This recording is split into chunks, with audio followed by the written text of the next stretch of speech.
Yeah, yeah, yeah. Roll up the green, hit the links with RGB. Pitch, putt, and puff, it's our podcast scene. Talking Burt and Bogies, hole in one dream. Golf cart cruising, we're the illest team.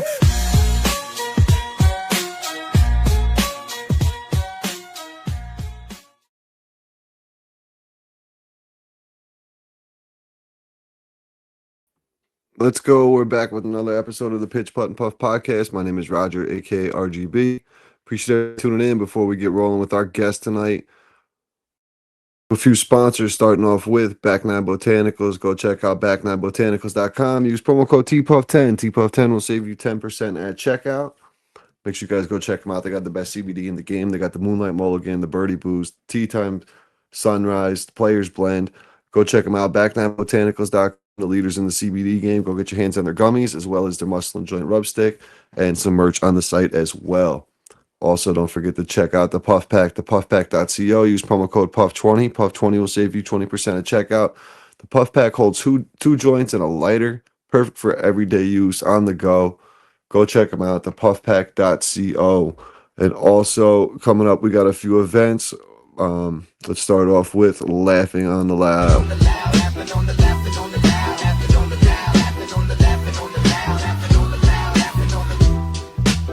That's it. Word. Said it once, say it again. This is Laughing on the Loud, you heard? Session. May 21st, Thursday, May 21st. This upcoming next Thursday, May 21st. Get your hands on your tickets at theseshevents.com. We got some tickets available still. We got the headliner, Eric Rivera. Joining us tonight, though, is going to be one of the comics leading the way. We're going to have Duncan Harris on. Before we do that, though, we got to give a shout out to our sponsors, starting off with Chili Millie, keepitchili.com. Keep it chill. Hey, yo, it's keepitchili.com, baby. Yo, it's keepitchili.com, baby. Baby. Hey, yo, it's keepitchili.com, baby. I'm talking to Simpsons, Ninja Turtles, SpongeBob. Break it back, yo, all that shit. Yo, it's keepitchili.com, at Chili Millie on Instagram. Keepitchili.com. Use promo code PUF15. PUF15 will save you 15% on some dope artwork. So go check her out. Keepitchili.com. And last but not least, the homies over at wecandoitshop.com, where you can get any customized merch for yourself, or you can find yourself some Pitch, Putt, and Puff gear, some puff wear, as well as some Conspiracy Chaos merch. Check it out. roll up the green, hit the links with RGB. Pitch, putt, and puff, it's our podcast scene. Talking Burt and Bogies, hole in one dream. Golf cart cruising, we're the illest team. Pitch, putt, and puff, light it up, hit the rough. Every swing's a story, we can't get enough. Hazards and hard times, we know it's tough, but we live for the game, fam, that's our stuff. Got my clubs in the trunk, blunt in the front, tee off in the noon, cause we don't bunt. Discussing the course we. And joining us here on the Pitch, Putt, and Puff, one of the comedians for Laughing on the Loud, we got my man Duncan Harris. Duncan, appreciate you taking the time and joining the podcast, brother. Of course, man. Thanks for having me on. Absolutely. I had a chance to do a radio show with you tonight. I was just saying I was a nervous wreck. Never been live on the radio. I can curse all fucking day on here, so I don't have to worry about it. You know, I was trying to catch myself and shit on there, so it was interesting, but good opportunity. Shout out to Craig for giving us the opportunity to jump on there and get the word out for Laughing on the Loud for sure. Yeah, hell yeah. No, you did quite well, I'd say, especially because we threw that at you kind of last minute last night when you showed up. We were like, hey, you want to tag along for this? And yeah, you did well. You did a lot of heavy lifting too, because it was a lot of questions about it's your show, so Yep. you were answering a lot of it. No, man, but I think you're a perfect fit for the show. I had a chance to pop out. I seen you, like, I don't know if you even noticed who I was, but I was kind of just standing in the background when I was trying to put this lineup together. I wanted to find core local talent. One of the key things that I was looking for was a stage presence. And you, Drew, Twan, and Blake are all guys that stood out to me for sure. Like, you definitely, you go up like on an open mic, you're going to have notes, like in looking at your notebook, but the stage presence of having the confidence of, getting the joke out and stuff like that, something I don't have. Mm-hmm. That's kind of what stood out for us. the most, and I like what I seen with yours was, just being able to correlate your regular day life to comedy, which is pretty cool. But I'm excited to Yeah. have you out there opening up the show for us, man. Yeah, thanks, man. I appreciate it. It's a big compliment. That's that's kind of that's like what I strive to do. I'm a storyteller, and so I have to be. The goal is to make it seem like I'm telling a story, just like as we're hanging out, like we're just kind of out. And that goes right with the flow. I've been working on trying to have the best flowing stories I can have since I was a kid. So whenever someone puts it up, always nice to hear, and that's always kind of the goal there. So. Yep, yep. So how did it all start for you, man? What was your moment that you just said, all right, I'm gonna try this stand up comedy? Um, let's see here. Well, uh, the first time it's kind of messy. So I've been doing comedy almost 5 years. In a couple weeks, June 2nd will be my 5 year anniversary of as we comics say, like doing it regularly. So 5 years ago is when I started doing it every single day, every single mic that's around, that's near me, that I can every opportunity I get to get on stage, I do. First time I ever did comedy though was when I was about 14. Yeah, probably 14. I had been becoming a bigger fan of comedy. I probably first saw comedy when I was like 9. My dad got first season of SNL on DVD, and the first episode, the first host is George Carlin, Oh and he yeah. opens with like 10 minutes of just baseball versus football. You know, in football we have 4 quarters, and if the score is tied, we have a strictly regulated overtime. In baseball, we don't know when it's gonna end. Yeah, We might yeah. even go into extra innings. And I memorized all these jokes, and then I was going to school and telling my friends all these jokes, and getting those same laughs, and I liked that. I remember actually one time I was at my friend's house. There's a bunch of us that slept over, and that morning his mom was making us pancakes. We must have been in like 4th grade. I remember I was like too young to know who George Carlin was, Yeah. and we were talking about jokes, and I brought him up, and I was like, "Oh, he has this great joke," and I watched both his parents go, "Which joke?" And I was like, "It's this baseball football one." And they both went, "Oh, okay, thank God, never mind." And I went, "What do you mean?" And they went, "Oh, we thought it was 7 dirty words." And I was like, "Well, what was that you just said?" And as a little kid with an iPod, I was like, "Well, I got to go look this up." And that kind of dove me into comedy. And I started just like memorizing jokes or writing them down that I heard and telling them to my friends. And then probably by the time I was 14, I was like, I should probably write some of my own. And I got my mom to bring me out to an open mic, actually at Lark Tavern. It was a Oh Monday shit. night back then. Okay. It was Lark Tavern. It was on main stage, which is that stage in the back there that has couches on it, usually on Mm-hmm. Thursday nights. Um, and I went up there, and it went all right. I went back like 2 or 3 weeks later, and it went okay. But when you're 14, it's quite difficult to get your mom to drive you to a bar on a school night. So it was kind of like I maybe did comedy 10 times between ages like 14 and 21. And then when I hit 21, I was able to be at the bars. I Damn. went right out to the open mics and started attacking it. Damn, and the confidence though that you go up there at 14 and just get up there in front of all those people is crazy in itself, man. Now, do you think Confidence or delusion, maybe. yeah, yeah, do you A little think of both. you copying like writing down jokes, writing down Carlin's jokes and other comics jokes, do you think that helped you structure a joke in the long scheme of Um, things? I think it helped me learn structure. And I think the biggest thing, though, was that because I was trying to repeat these jokes to my friends, whether it was everything from like I don't know. I mean, just any special everywhere. Whether it's like a Greg Giraldo Comedy Central roast joke, or some old Richard Pryor joke that he did in a monologue on SNL or something. Like I'm trying to do all of these people from my friend, kind of impersonate them. So I think what Yeah, that gave me is like it gave me practice in timing and delivery. And then, like I said, I'm a storyteller. I don't even know why I knew, but I knew from a young age, like I want to tell stories. The comedians I liked, they were storytellers, yep. and so I just always try to tell a story. And so I knew any chance I get to talk to anyone ever. I made this decision when I was 12. I remember making it. I'm going to try to talk like a comedian, tell a story like a comedian, and make it sound as good as possible. And that's given me two things. One, I think these days I'm a pretty decent storyteller, and two, I was voted in high school most talkative. Hmm. And that is the number one complaint or compliment that I get from people is like, man, Duncan talks a lot. But It's I all just right say I'm though. If you happy. got something funny to say, then keep talking. You know. Oh yeah. Well, when you do it for a long enough time, but when you're 12, you want to be a storyteller. Sometimes it ain't that fun. It's people are like, man, you gotta find it funny. There's a comic when I started out. Used to get drunk every now and again, and he'd be like, Duncan, you talk so good. So he goes, you talk so good, and then he throws his arm over my shoulder. He'd go, now you gotta find the funny. Oh shit! And that's the thing. That's like a good quote. I think I was saying it to you and Craig last night.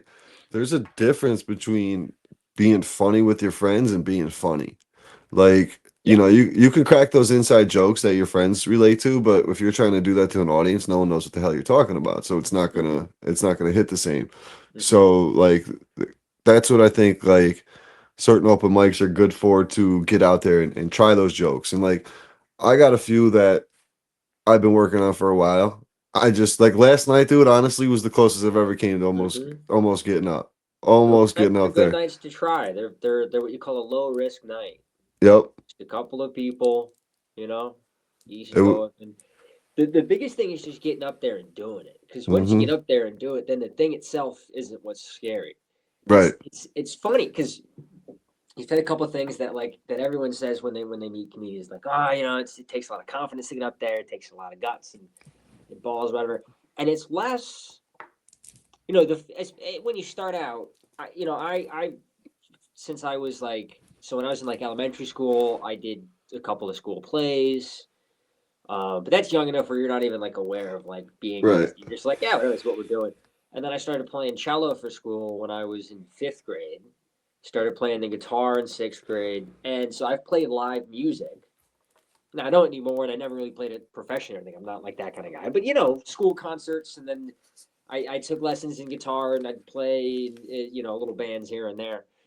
And so I've always been very comfortable on stage. So for me, it was never like, oh, God, getting on stage is a tough thing. Yeah. For me, it's like I have this stuff that I've worked on that I believe in and that I hope does really well. And now I got to go up there and see, is it going to do well? Or am I going to go up there and go, all right, I got a lot more work to do. Yeah. And I think with a lot of comedians who are new, who aren't used to the stage, that's that first hurdle. Just get used to being on stage. But then with all of them, you realize it becomes more about the work, what you're doing, Yep. and what you're doing to be successful, and that's why you get nervous. But you're like, yeah, well, I can go and stand in front of them. That's just standing in front of them. Yeah. Because I find myself now I've always enjoyed comedy. Always like I'm a big fan of like Joey Diaz, and like I was saying earlier in the Oh, yeah. radio show, like Brian Callen, like those old school, like I guess kind of some of the Rogan sphere, but I also like some of the newer guys like fuck, I'm terrible with names today. The homie from he's like one of the To Kill Tony guys, Cam Patterson. I think Cam's funny as shit. He's good. Like there's a lot of guys like I don't deep dive into it, but I'll start listening to podcasts. Like Sam Tripoli's one of my favorite comedians, and he's dark as hell. He's old school, like Interesting. You're naming stylistically very different comedians. mm-hmm. You know what I mean? Like Callen's very written and bit. Joey Diaz super conversational Stories. Yep. Tripoli's off the wall. Yeah. Yeah. You never know. He drops an N bomb in one of his jokes. Yeah. Like you never know where he's gonna go. Yeah. But I like the the same way edginess. where he's just a chaos comedian. Mm-hmm. So you're like, all right, I have no idea where it's going. That's interesting that you're like, these are the guys that I like, and it's like those guys are all wildly different. Yeah, yep. And but like I'll also look like we were talking, they mentioned the funny bone. And I'll always look like Felipe Esparza's coming up there, enjoy his comedy. Like as I listen to him on podcast. I got to see him open for Bert Kreischer at I think we were at the Palace Arena or the Palace Theater. Yep. And it might have been Proctor's, I don't know, one of them. But it was. I remember it was on a Friday in March, and that Saturday, Sunday, I went snowboarding. I was in college at the time, and then that Sunday night, I drove back to school, and then Monday, the world shut down for COVID. Oh yeah, I remember that. And so it was Friday, I was in a sold out theater And then My boom. little brother and I walked in a little late because we were puffing it. So we walked in a little late. So Felipe Cigars, he's up there just murdering. And we walked in Yep. maybe 2 or 3 minutes into his set, so we got to sit down and watch the packed out arena. No one's wearing a mask. Yep. 3 days later, they're like, the plague's here. Go home. Go home. Yeah, remember that? All these guys were on tour, like shutting down in the airport and stuff like that. Yep. Mid tour. And he was one of the last ones. Bert was one of the last ones to shut down. Yeah. Well, he He tried came to back keep it quick, going. too. Yeah. But yeah, man, it's tough. Like I enjoy. I think podcasting is a lot of it because I listen to a lot of podcasts to where I get to like backstory on some of these guys. Like I listen to Fighter and the Kid all the time, so that's like a way I got introduced to a lot of these guys. I had a chance to meet Callan walking down the street down in New York Oh. City one day. It was cool as hell. It was right after he was going through his little scandal or whatever, and I didn't think it was him. It was around right after Thanksgiving. I was down there working my buddy's Christmas tree business. And I see this dude walking by. I'm like, yo, Callan. And sure enough, it's him. And he comes walking over. And he was the coolest dude ever, man. Just chilling with us like for a good 10 minutes having a conversation. I was like, no shit. But I remember I first discovered Brian Callen at this point. Oh, what would have been? How old am I? Probably 12 or 14 years ago. He had, it wasn't he had a Comedy Central Presents, like a half hour, but then he got like an hour. And, those Comedy Central hours, they would air like once and disappear. But yeah, early Amazon Prime had like the entire Comedy Central catalog. yep. I was able to go in there and rip through all of those half hours, and I remember watching his early Comedy Central hour, and it was very funny. Yeah, he's very theatrical. Like and he Yeah. talks very Super over the theatrical. top. Yeah, yeah. His body language is a lot of the story, the way he tells the story, the way he moves. Yep, that's a lot of it. But yeah, man, it's I like the vast variety, and I think that kind of in a way like helps me have like my own style, if that makes sense, of where I can kind of like take a little bit from everybody I like and turn it into my own kind of thing is kind of what I'm trying to do. So now I find myself, dude, like ever since I've been trying to put this show together, like maybe I can do this and like going to the open mics and sitting there. And there's some guys I like honestly like I see and I'm like, all right, I know I can do better than that. Like I know I'm funnier than that. So like I can't be like I can do better than that in my head at least anyway. Yeah. So it's one of those things like I find myself like even driving around now and like structuring a joke. Mm-hmm. Driving is when a lot of comics do a lot of writing, because your mind's like you're it's that is it Einstein developed his theory of relativity, or someone, I think it was Einstein, while working in the clerk's office or whatever, like doing something menial, he was like, I need to busy my brain with something stupid and boring, i.e. like driving a car or something you know how to do, you've been doing forever. Yep. And it lets your back of your head just like start to just go. And I find when I'm driving is like I think of a lot of funny things. And then the curse of thinking of things that you think are very funny and writing jokes when you're driving is then you can't write them down because you're driving. Yep. And then you get to where you're going and you're like, oh, what the fuck was that? Funny. But what was it? Yep. And you sit there in your car for like 10 minutes going, well, I was thinking about this. And then on the podcast, it was that. And then, and you just can't figure it out. I was just doing that. That's literally I thought of something because I was thinking of when I'm gonna start popping into more open mics and stuff, and I was like thinking about something, and I was like, shit, what was I just talking about? And then it did come back to me later on, but it was like in a different context that it brought back what I was originally thinking about. And I was like, damn. I was like, I literally started writing notes in my phone now, like putting notes down just to remind myself. Oh, yeah. We all have that notes page. I've gone as far as pulling over on the side of the road to make sure I could write it down. And I'll be honest, anytime I've done that, it has never been worth pulling over. You look at it later and you're like, why did I pull over, right? Oh, shit. But, man, so have you explored outside the 518 to do any comedy? Yeah, I've performed as far west as let's see, I think it was in January. I performed in Stockbridge, Massachusetts. Okay. I've been up as far north as like Fort Anne. I want to say Colton Landing or something. I don't know. I've performed I performed in a town that was like the middle of town was just a 4-way intersection that had a bar. There wasn't like a town center. It wasn't a stop sign or anything. It was just a four-way intersection that happened to have the tavern there. And I parked on the lawn across the street. And I walked in, and no one knew what comedy was. We literally asked them, and it was like, of the 50 people in the room, probably 45 of them raised their hand when we were like, "Have you guys ever been to comedy before?" And they were like, "Nope." So that was interesting. I've been down in New York a couple of times, performed around there a little bit. So I've been around. That Yeah, was interesting.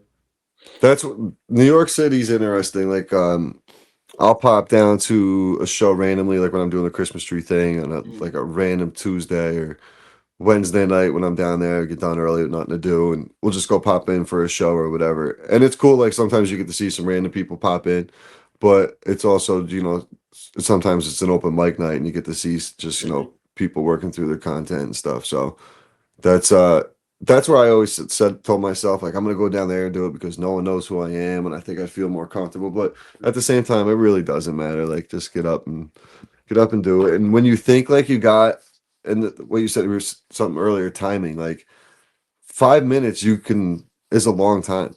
Like if you're up there 5, 10, 15 minutes, that's a long time. There's a Like, lot in there, yeah. so to keep that, people's interest for then when you look back and you see guys doing hour specials and shit, it's like, damn. Yeah, and you realize like what it takes to get to that level of material. Because at the end of the day, what separates being funny, like with your friends, from being funny on stage, really, because we talked about this the other day, and I'm thinking about it a lot. And it's like really, it's like just work. It's like a lot of hard work. Mm-hmm. Just going up there and like figuring out what your voice is, figuring out what works, what doesn't, how to edit, how to write for yourself, and how to react in a room, how to play a room that has a lot of people versus how to work a room that has like four people, like Yeah. you know. Yeah, but you still handled that though. Like you didn't treat it like it was any different, which is actually me and Tiana like that. I was like, see, he's just keeping it moving like it's a regular, and it gives you guys a little bit more of a comfort level too, where you guys the four of you guys knew each other, so taking a risk on a joke opposed to something maybe you wouldn't say Yeah, in a more crowded room kind of and thing too. it's interesting. Like so, like well, I can compare and contrast. So, like two rooms, for example. So, like four people performing for four of my friends in that room on Monday night can sometimes be vastly more intimidating than performing for a sold out 300-person room at the Funny Bone. And Mm-hmm. I've done both. And I'll say 9 times out of 10, the easier room to get laughs in is the 300 seater. If me as the comedian, if I can look across that room and it's just a sea of random faces, I Yeah. can disassociate from like whether or not it goes well or if it goes bad. Like I don't know these people, they don't know me probably. Now I live in the area. There's a decent chance I probably know some people in the room, but I Sure. can at least suspend that in my head and go, yeah, whatever. Let's swing for the fences because like that's what I'm here to do. And the other thing is when there's that many people in the room, everyone else kind of gives each other the license to laugh at anything. It's a big room. You're anonymous as an audience member, and you can laugh at whatever. Yeah. If you're performing for three people that aren't your friends, Yeah. That's and a it's a perfect example. well-lit room, and they Last night. see you, and they're there for sure. Let's say it's 20 people, and it's like a moderately lit room. It's dark enough that the comedian's lit, but like dimmer than the room I'm in right now. But if you can still see each other, people are going to be hesitant to laugh at certain things because they're going to subconsciously even not want to be judged by other people because they're going to wait for someone else to laugh. They need permission to. Whereas if they're in a Yeah. room that's fully crowded, Yeah. you're more anonymous and it's easy to get that laugh off. And so learning how to play a room that has like four people in it that are your friends, where it's like really awkward, you're like, this feels like we're pretending. It feels like we're not even doing it. Mm-hmm. One, as the host, I feel it's my responsibility to try to set it up for everyone to have the best chance of success. So pretending like it is a good room gives everyone the conceit of like, hey, you got a chance to do it good. Let's all try to like Yeah. make the best of it and having that good vibe. I've been in those rooms when the host goes up and they're like, we hate this, this sucks, we're all gonna suck. And then it goes bad. But we had a great time one night because we were like, let's just swing for it. Yeah. And then you're just throwing jokes out there and you're trying things and you're going, hey, I thought of this thing. Let me throw this out there. And it gets really fun. And that I think is doing it for the sake of itself. And that makes you better, in my opinion. Right. Like what you're saying with the smaller room, like Ethan was up, shout out Ethan Wilder, he was up yesterday and he tried a new joke and when he was talking about the paranormal. And I fucking like I laughed out loud, like a little bit louder than everybody else. And he was like looked over me, but I don't know if it was more because like it was something different than what he would normally say. So it Mm-hmm. caught me off guard.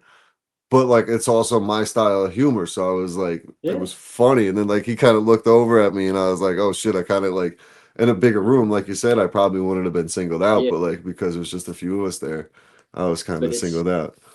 it's even that feeling of like you laughed and then immediately were aware of the fact that you're the one laughing and no one else is. Yeah, yep, Whereas if you 100%. take the like the ratio in that room, so there was, let's say there's 5 of us in there and you're the one laughing, that's 20%. So if we're in a room of 200 people, Yeah, that's like 40 people laughing with you. right. And all of a sudden you're not thinking self-conscious, you're thinking like, we get it, they don't. And that's Exactly. comedy. It's that kind of 80-20 comedy rule of like, you're never going to please everyone. There's always going to be some people that aren't happy with it. And that's what makes it a joke. All jokes are offensive to someone somewhere, somehow.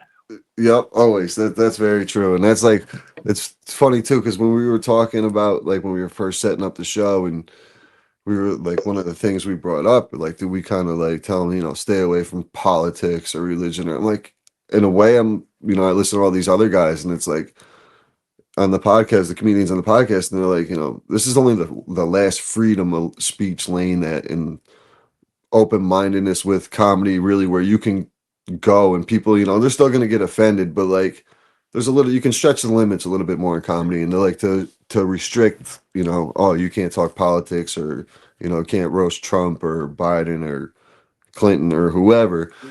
Would be stupid to take that away because then it's like almost you're almost limited in that. So I told her, I was like, no, we got to let this ride and let it Comedy has go. also historically always been very political. Going back to like the earliest written comedies of like ancient Greece, Mm, the tragedies they would write, the comedy was always about like an idiot king.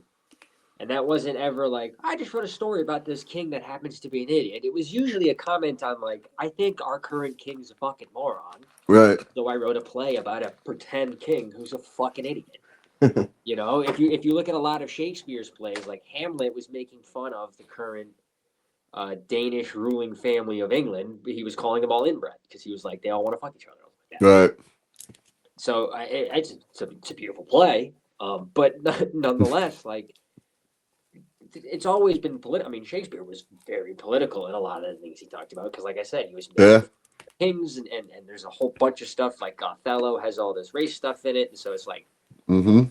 comedy's always. And then you go to like the Revolutionary War. You had Ben Franklin drawing political cartoons, which are comedy. That's satire. Yeah. To Join or Die is a political cartoon. That's comedy technically. Yeah. It's a form of comedy.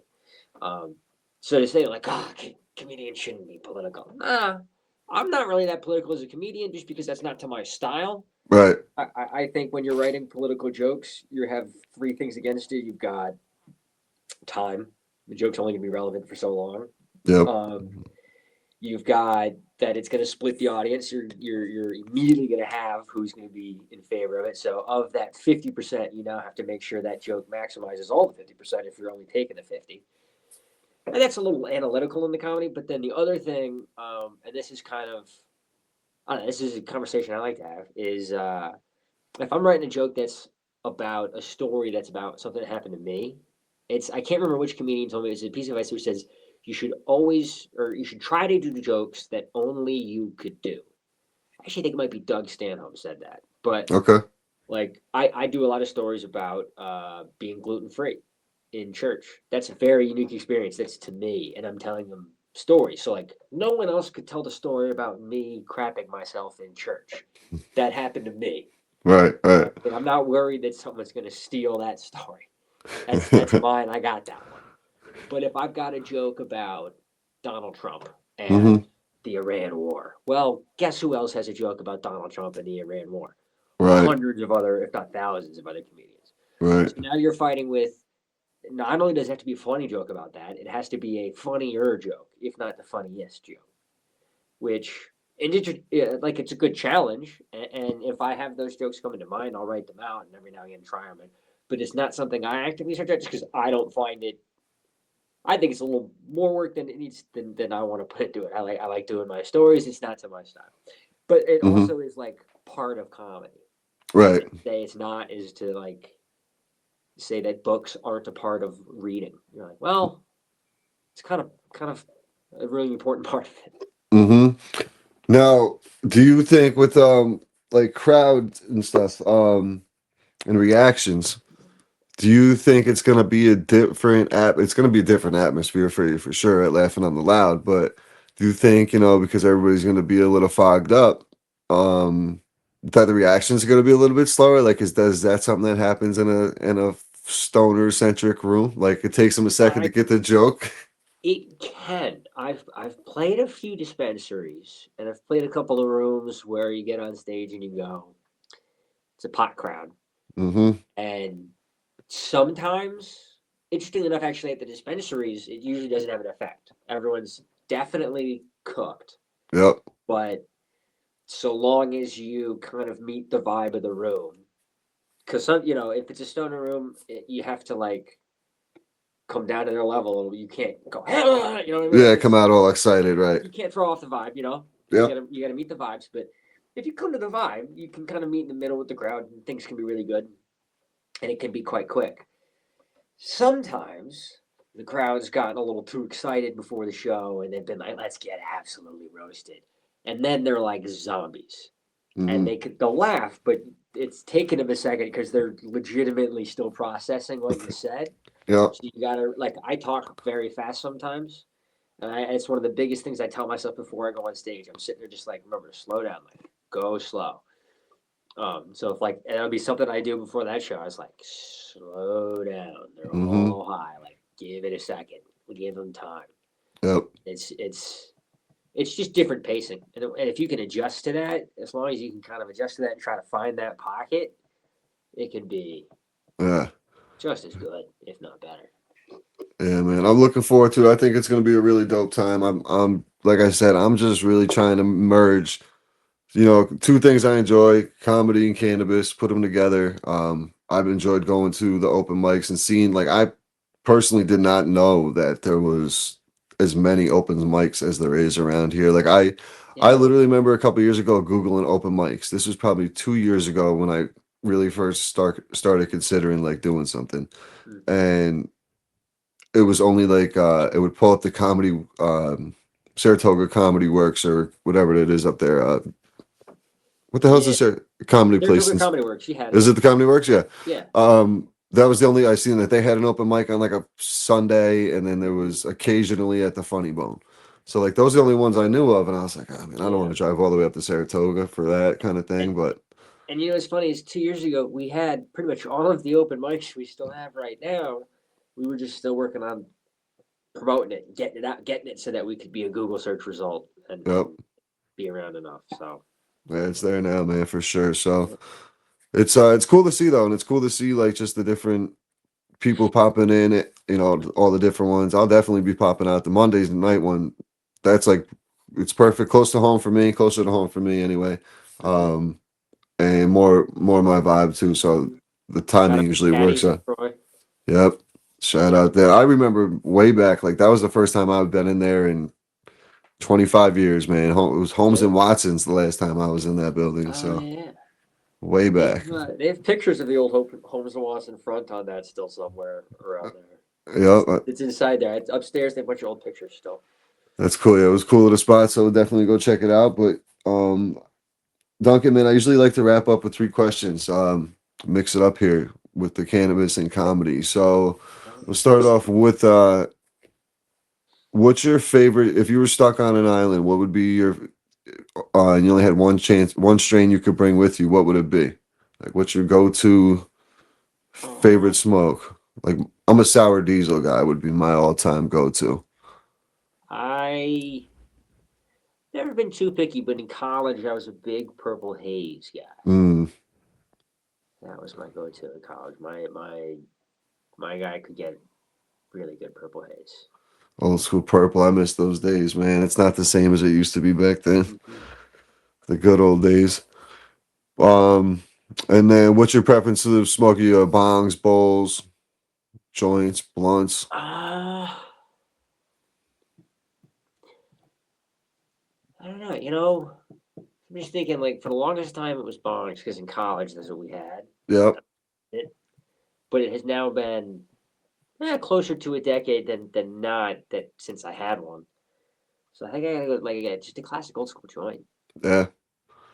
Yep.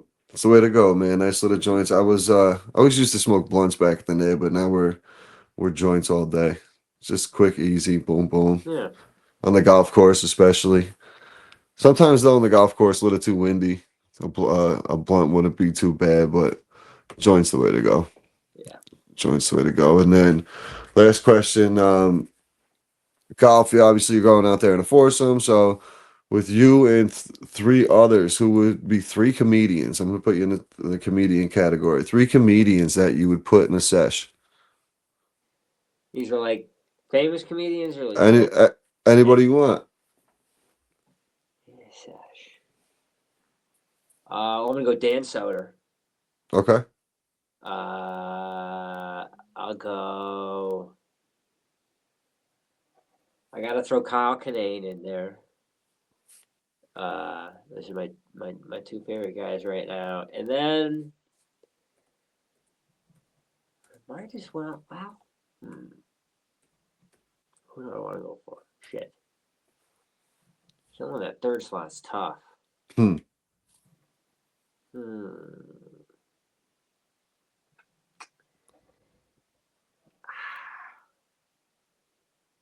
don't know. Comedians, I never had actually thought for comedians side of things. So it's trying to figure out like for this because you want to be someone you want to chill with. Right. All right, you know what? I'm gonna go with Joe List. Okay. That's a good one.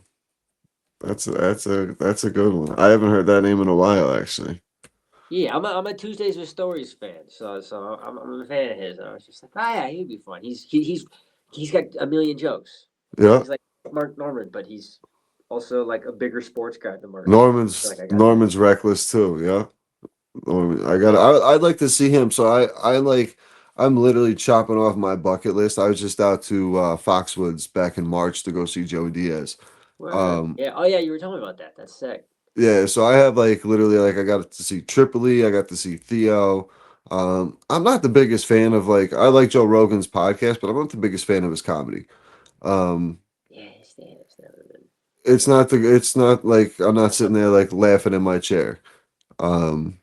Tripoli, I got to see him, Eddie Bravo. Like I had like my bucket list of guys I like wanted to go and see. So I actually got to hang out with like Tripoli and Eddie Bravo in the green room. Sick. Yeah, it was pretty dope. Yeah. It was pretty dope. Cool dudes. Yeah. See, recently I saw Soder at the Egg last year. Mm-hmm. Brendan Sagalow opened for him. Okay. He fucking murdered. What's it? Does he do a podcast? What's his podcast? Doesn't he do something? I think he does. Bag Daddy, I think. Okay. It's really starting to blow up. He's about to be really big. Yeah, I've heard about him for a couple years now. Funny. Yeah. You really like him. Look him up. You'd really like his Instagram's got like go look at the clips on his Instagram. It's Brendan Sagalow. And let's see who else. I went and saw Shane at Shane Gillis last year. Yeah. Saw my brother a year ago now. Yeah, Bargatze's coming up here on the 15th, I think. Yeah, everyone I know that's not a comedian that knows I am is like, Nate Bargatze's coming to the area. I'm like, yeah, no, I know, I'm aware. Mm-hmm. I'm aware. Those tickets are expensive. I like to see them, but it's yeah, my mother was asking me, and my mother knows nothing about comedy, and she's like you were just saying, like, oh, Nate Bargatze's coming. It's really just because of the clean. I think really because he keeps it clean and everything else. But I guess when he first started, he wasn't. He just switched it up. No, he got there. Yeah, a while. Mm-hmm. It took him a little while. Yeah, I don't know. Comedy's interesting because there's so many different comedians at so many different levels of comedians. Mm-hmm. There really is. All different people at different levels of it. It's and different styles, different like you got your you got your comedy clubs, and then you got your theaters, and then you got your arenas, and then you got your arenas, you know? Oh yeah, Or you got your cruise ship comedians, or you got like yeah. your Carrot Top who Or like weird degrees of separation. Like I hosted a weekend a year or two ago with Chris Porter. You know Chris Porter?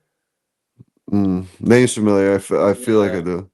he's from St. Louis.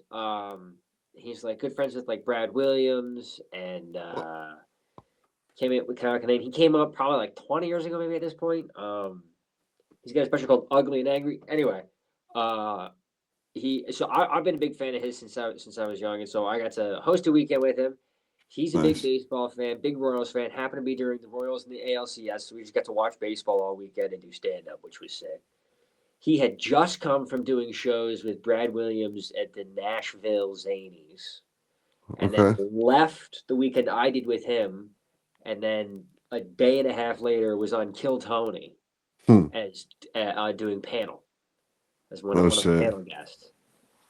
And That's cool. then So 2 weeks after that, one of my friends was on Kill Tony as like a pulled guest, but he's been on a couple of times, and they like kind of they're like, "Hey, you're gonna be on, but we're gonna pull you." But he yeah. came on, and then like 4 hours after that was working his sous chef job. Oh It's just shit. like the levels of it are just like you've got these all Yeah. up and downs of like me running from working with kids at the Ribs course to go open for Chris Porter at the Funny Bone for someone so Mm-hmm. mad. It's like all these different levels of it where you're just like, I don't even know if anyone's actually successful at this or if everyone's just full of it. Yeah. We're all And just it, kind of working other jobs. Like I'm convinced Kevin Hart has a day job and he's just pretending he's like, I don't know, I'm successful. well, I'll tell you, dude. Some of the I'll tell you if these people are getting paid what some of their agents reached out and asked us for.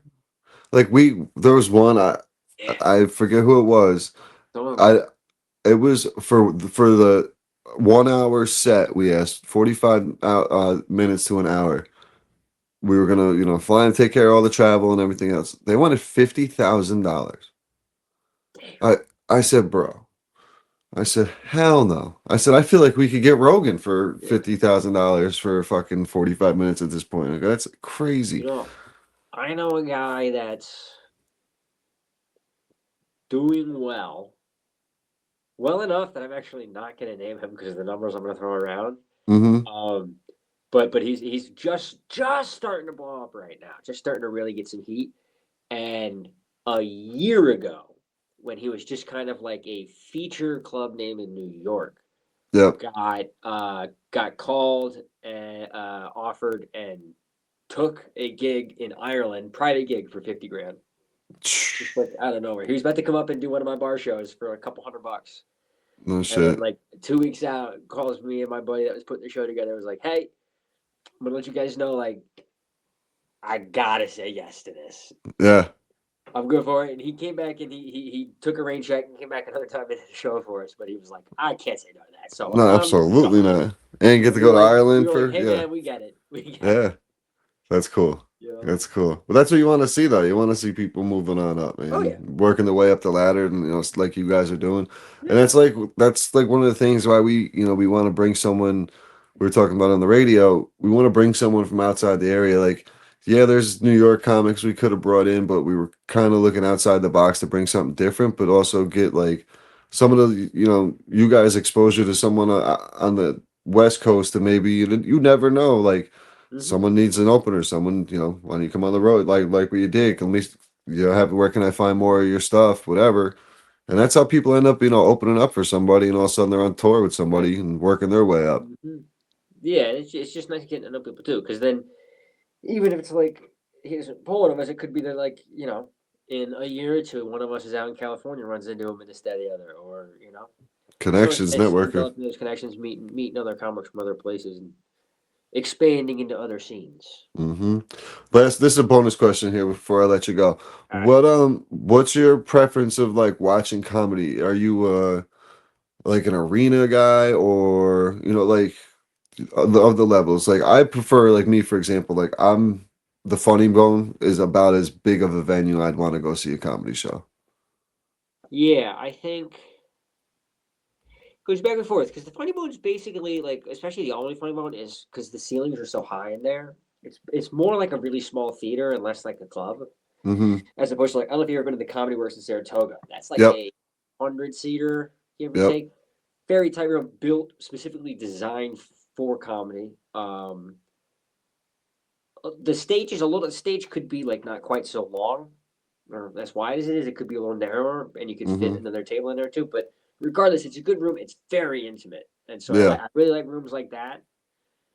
Or like a small theater, like the Palace and Proctor's were vaudeville theaters and stand up. I wrote a few papers like in high school on like the history and the origins of stand up, and it kind of can trace its origins back to like early vaudeville. You've got kind of like slapstick, and then that involved in that, and then you have kind of like the folk singers that then started being funny. That's like your Steve Martin. Yep. Yep. And that kind of all blended. That gives you kind of Lenny Bruce meets Steve Martin in the modern stand-up comedy. Lenny Bruce. And and those theaters were built for that kind of thing, and so that's why like Seinfeld always likes to play those theaters. I've seen Tom Segura, Bert Kreischer, Trevor Noah, maybe one other comedian in that theater. And my parents go and see Seinfeld every single time he's at that theater. And they're perfect. Like Yeah. those old theaters that are like 1,200 seats or less, that like 900, 1,200. If it's full enough, those can be great because it feels relatively intimate because it's built for like a play. Mm-hmm. It brings you in. Every seat's pretty good. But it's also it's like a step above being in a club. You have a nicer bathroom, usually slightly better parking. That's how it was for Joey Diaz, the theater, like the play setup. Yeah. And it was still, I mean, I had really good seats, but it was still pretty good. But like, I don't know. I've had times where I've been down to like the Dojo of Comedy down in like Plainsville, New Jersey. Yeah, I think it's it's not I Plainsville, have but some friends that go up there. yeah, down in Jersey there. I've been there, and that's like a nice little, real intimate setup. Just the smaller venues, I think when you get to interact more with the comedian and stuff, or more of the The vibe. real fun thing about those club settings, those real intimate settings, is how exactly. It's like how spontaneous it can be, and like you really feel that like anything can happen. Mm-hmm. Whereas in a theater, you're like that. A theater is like where I like to go and see like a comedian I want to go see. Right. The Egg is actually a really good theater to go see. The egg is great. I seen Theo Vaughn at the Egg. Yeah. Yeah, I saw Sebastian Maniscalco at the Egg. Yeah, that's a Which is great cool spot. because he like only plays massive stadiums now. So Yeah. but crap, where are they going with that? But so if I want to see like a single comedian, I can see in a theater. But if I want to go and see like a showcase style comedy, a club's the best place to be. Yeah. You're like, let's No just go doubt. see a handful of comics and hope one of them makes us laugh. Then go to a club, and then you're guaranteed to have Mm-hmm. at least a couple good laughs in you. Absolutely. Absolutely. And we're bringing the laughs to you on May 21st, Laughing on the Loud. We will see Hell yeah. Duncan, Drew Moore, Twan Wood, and Blake Whitbeck. Whitbeck. I always want to call it Whittenbeck. Yeah. Whitbeck. May 21st. Name for sure. And Eric Rivera going to be headlining the evening. The tickets available at theseshevent.com. Duncan, man, I really appreciate your time. Looking forward to the 21st. Why don't you let the listeners know where they can find you? You can find me at Duncan Comedy Guy on Instagram, Facebook, and YouTube. Dope. Do you have any other shows coming up besides yeah, let me open my calendar. Get your promo out there. Throw a few out there. Here we go. Yeah, he hosts an open mic every Monday night in Troy. Open mic Monday nights in Troy. I got some dates in June. June 18th, they'll be at the Parting Glass. That's somewhere. I'm not sure where that is. I have a poster for that somewhere. It's on the June 20th. I'll be in Tennis Market. That's down, I want to say down in Hudson or Kingston. Okay. June 26th, I'll be at Margarita City in Albany. I think Blake might actually also be on that one. That's going to be a really fun show. Nice. And then June 30th, I'll be at Clancy's. I think that's also in Albany. So dope. Awesome, man. Couple Yeah. dates out there. Get out there, check them out, but make sure you guys get your tickets to Laughing on the Loud. Once again, Duncan, brother, appreciate your time, man, and we will see you on the 21st. See you there, man. Peace. Thanks. Pitch, putt, and puff, it's our podcast scene. Talking Burt and Bogies, holding one dream. Golf cart cruising, we're the illest team. Pitch, putt, and puff, light it up, hit the rough. Every swing's a story, we can't get enough.